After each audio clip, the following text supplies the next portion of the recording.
देखिए दोस्तों, भारत का भूगोल हमारा 4 से 5 पॉइंट के स्टार्टिंग जो होते हैं वो हमें स्थिति बताते हैं। बोले कैसे?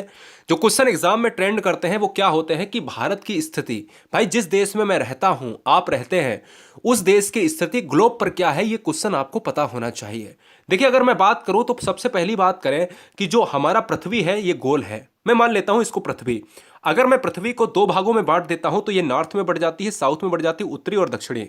हमें याद रखना है कि भारत जो है हमें हमारा कहां पर है, यहां पर है। याद ये रखना है कि भारत यहां पर है तो मतलब उत्तरी गोलार्ध में है। उत्तरी गोलार्ध के किस पार्ट में है? ये पूर्वी पार्ट होता है, ये पश्चिमी पार्ट होता है। तो ये बात तय हो गई कि भारत की स्थिति उत्तरी गोलार्ध और पूर्वी देशांतर में है। क्लियर है? ये फैक्ट यहां पर आपको क्लियर रखना है एग्जाम के लिए, क्योंकि यह पॉइंट है जो एग्जाम में सबसे ज्यादा ट्रेंड होता है। ठीक है, अगर मैं बात करूं नेक्स्ट पॉइंट की कि भारत की आकृति कैसी है। भारत दोस्तों, मैप से मैं पूरा वीडियो पढ़ाऊंगा। भारत की आकृति चतुष्फलकीय है या चतुष्कोणीय है। बोले कैसे? चतुष्कोण का मतलब क्या होता है? चतुष्कोण का मतलब होता है जिसमें चार कोण हो। सिंपल सी बात है। बोले कौन सा? एक ये दिख रहा है आपको, एक ये दिख रहा है, एक इधर निकला है, एक इधर निकला है। तो आप तय हो गए, बिल्कुल क्लियर है। कॉन्सेप्ट क्लियर होना चाहिए भाई। चतुष्कोणीय को मैं रटूंगा थोड़ी ना, मुझे पता होगा कि भारत का नक्शा चार कोने वाला है, चार कोण वाला है ना? तो इसलिए मुझे चतुष्कोणीय कहा जाता है, यानी भारत को चतुष्कोणीय कहा जाता है। भारत का अक्षांशीय विस्तार कितना है? 8 डिग्री 4 मिनट से 37 डिग्री 6 मिनट उत्तरी गोलार्ध में है। पूछा नहीं जाता है, लेकिन एग्जाम में हो सकता है डीप में पूछ लिया जाए। देशांतरी विस्तार कितना है? 68 डिग्री 7 मिनट से 97 डिग्री 25 मिनट पूर्वी देशांतर है। ठीक है, ये पॉइंट, दो पॉइंट इंपॉर्टेंट है, पहला और दूसरा। ये भी पॉइंट आपको लिख लेना है एग्जाम फैक्ट के लिए। ठीक है, आगे बात करें दोस्तों, जो क्वेश्चन बनता है यहां से, इसको बहुत अच्छी तरीके से याद रखना है। बोलो सर कैसे? मैंने कहा यह एक लाइन आपको थोड़ी देर के लिए सिंपल लग सकती है, लेकिन अगर मैं आपसे यह बोल दूं कि यह बताओ कि दुनिया में दूसरा देश क्षेत्रफल के अनुसार सबसे बड़ा कौन सा है, तो आप शॉक्ड हो जाओगे और आप हो सकता है ना बता पाओ। लेकिन अगर मैं कह दूं कि भारत की स्थिति जनसंख्या के अनुसार कौन सी है, तो जनसंख्या के अनुसार भारत की स्थिति है दूसरा। यानी अगर पॉपुलेशन की बात करें तो भारत दूसरे नंबर पर है, और अगर हम क्षेत्रफल की बात करें तो एरिया वाइज में भारत है 7वें नंबर पर। यह कंफर्म है, आप इसमें कोई डाउट नहीं है। लेकिन फिर भी हमारा कर्तव्य बनता है कि क्वेश्चन अगर डीप में पूछता है तो हम सभी आपको सारे फैक्ट को यहां पर क्लियर कराते चलें। स्क्रीनशॉट जरूर ले लें, फिर हम आगे बढ़ेंगे। देखिएगा, अगर हम बात करते हैं कि विश्व में स्थान, एक तरफ है क्षेत्रफल के अनुसार, एक तरफ है जनसंख्या के आधार पर।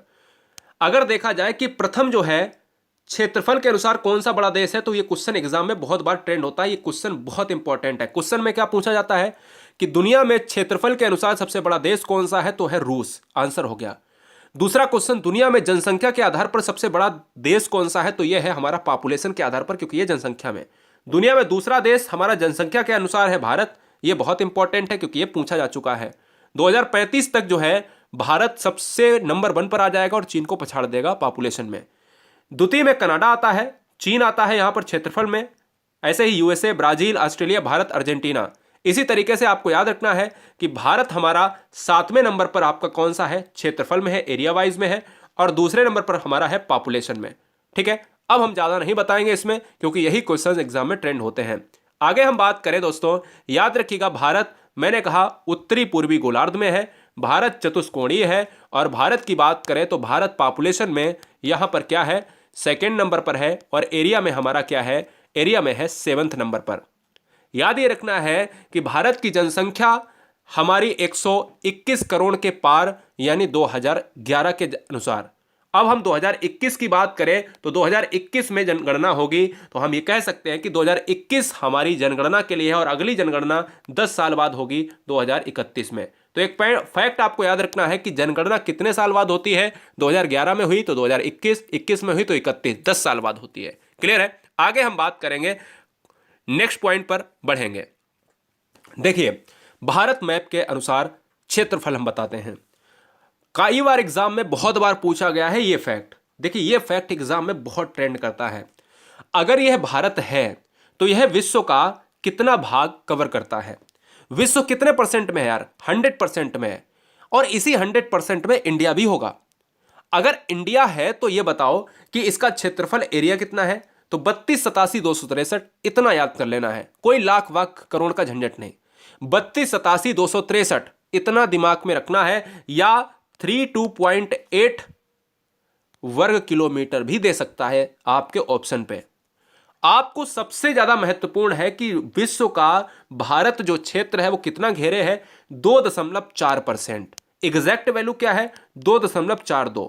अभी तक जितने एग्जाम हुए हैं ऑप्शंस में केवल 2.4% ही ऑप्शन में आया है, इसलिए इस वैल्यू को भी 2.4 ही माना जाता है। परेशान मत होना। भारत में विश्व की कुल जनसंख्या कितनी रहती है, अगर एरिया कवर करता है 2.4% का, तो यार पॉपुलेशन कवर करता है 17.5% का, क्योंकि एरिया में है 7वें नंबर पर और पॉपुलेशन में है दूसरे नंबर पर। तो पूरे विश्व में जितने लोग रहते हैं उसमें अकेले अकेले भारत में 17% लोग रहते हैं, यानी 17.5 लोग, 17.5%, ठीक है ना, यानी 100 में 17 लोग भारत के हैं। ठीक है, आगे अगर बात करें दोस्तों, यहां पर उत्तर से दक्षिण का विस्तार, भारत का उत्तर से दक्षिण का विस्तार बता देना चाहता हूं, ये नॉर्थ होता है, ये साउथ होता है, ये ईस्ट होता है, ये वेस्ट होता है। यानी कुल मिलाकर ये कह रहा है कि यह आपका हमारा पश्चिम है और यह हमारा पूर्व है, यह हमारा दक्षिण है, यह हमारा उत्तर है। तो उत्तर से दक्षिण का जो विस्तार है वो हमारा कितना है, 3214 किलोमीटर, यानी जम्मू कश्मीर से कन्याकुमारी तक। और हमारा 2933 किलोमीटर है पूर्व से पश्चिम की ओर। अगर क्वेश्चन में ये पूछा जाए, यहां पर गुजरात है और यहां अरुणाचल प्रदेश, इसकी लंबाई कितनी है, तो आप याद रखिएगा पूर्व से पश्चिम की लंबाई है 2933 किलोमीटर। सारे फैक्ट मैप के साथ कवर करेंगे। ऐसे वीडियोस आपको यूट्यूब पर पहली बार वीडियो मिलेगी जो आप कह नहीं सकते कि हमारे लिए कुछ सर ने किया नहीं। राष्ट्रहित में पूरा पढ़ाता हूं, डेमो में नहीं देता हूं, याद रखिएगा। इसलिए एटीट्यूड अपने अंदर रखो, और वो भी सिलेक्शन वाला। भारत का सबसे पूर्वी बिंदु अगर पूछा जाता है तो मैप में ये रहा अरुणाचल प्रदेश। अरुणाचल प्रदेश की राजधानी क्या है, ईटानगर। अरुणाचल प्रदेश में ब्रह्मपुत्र नदी प्रवेश करती है। और याद ये रखना है दोस्तों, यहां पर हमें क्वेश्चन कैसे पूछा जाता है कि अरुणाचल प्रदेश में हमारा सबसे पूर्वी पॉइंट है। एक हमारा नॉर्थ पॉइंट होता है जिसको हम कहते हैं पिगमिलियन पॉइंट। क्या पिगमिलियन पॉइंट कहते हैं? नहीं, ये गलती मत करना। इंदिरा पॉइंट को ही पिगमिलियन पॉइंट कहा जाता है, जो साउथ का पार्ट है। और नॉर्थ में दोस्तों इंदिरा कॉल है, याद रखना है। ऐसे ही आपके पूर्वी बिंदु पूछा जाता है। भारत का पूर्वी बिंदु है अरुणाचल प्रदेश में, जिसका नाम क्या है, किबथू है, इसको बलांगू भी कहते हैं। तो क्वेश्चन क्या बना कि भारत का सबसे पूर्वी बिंदु कौन सा है, किबथू या बलांगू।